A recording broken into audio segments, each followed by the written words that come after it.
I'm Bryan Pierce. I'm the Vice President of North American Sales here at Hops. And I guess, specifically when it comes to underrated varieties and what you can really get out of them, or maybe varieties that have less interest in the market today, it's really looking for flavors and aromas that may hit, that are really popular, maybe hard to get varieties today. And knowing that you can mix those in and blend them and use them as booster hops, or what I like to call booster hops, something that really helps uplift other notes. I think some great examples of varieties like this right now would be the Tandem, which is actually YCR1. It was actually the first hop to come out of the Yakabuchi Franchise breeding program. It's a variety that really came to light at a time where Cascade and Centennial were really dominant flavors and aromas in beer. And it actually had some really nice bright orange notes, some tangerine. I often hear grapefruit rind, but it still retains some of that classic hop character like spice. And I think it's an amazing hop to play around with other hops. If you're going to mix it in with something else that maybe is more popular, you're going to add some of those really nice notes. It tends to have a really nice oil with a lower alpha factor, which can be really beneficial, especially with styles like New England IPA or even IPA today, where people want more and more of that hop character, but not necessarily all the bitterness that comes with the classic West Coast style beer. So I think that makes a great hop for that. Another one that's actually newer that hasn't maybe seen as much traction as I think it deserves is Laurel. Laurel has been an amazing hop that gets a lot of those nice floral aromas. It actually has some noble lineage to it. But it also has some really nice lemongrass and lemon, and I think it just it plays really well with other varieties.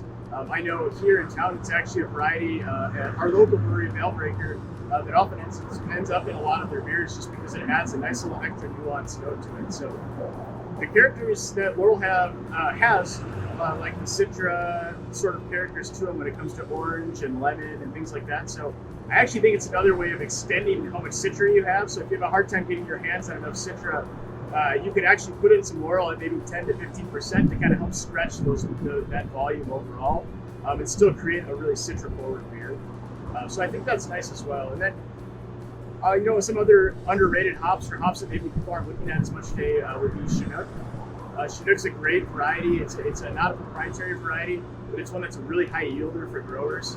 And it's really resinous, and it has a lot of really nice fruity aromas that can play well with New England style IPA in particular. It often has some pine, which I think people maybe aren't drinking as much of today in the U.S. craft market. But still, once again, putting that in with some other hops, I think you're going to have a great beer. So Sabro is a really nice hop. It's still pretty new to the market as a named variety, but it has some really awesome characteristics, really both for brewers and for the farm.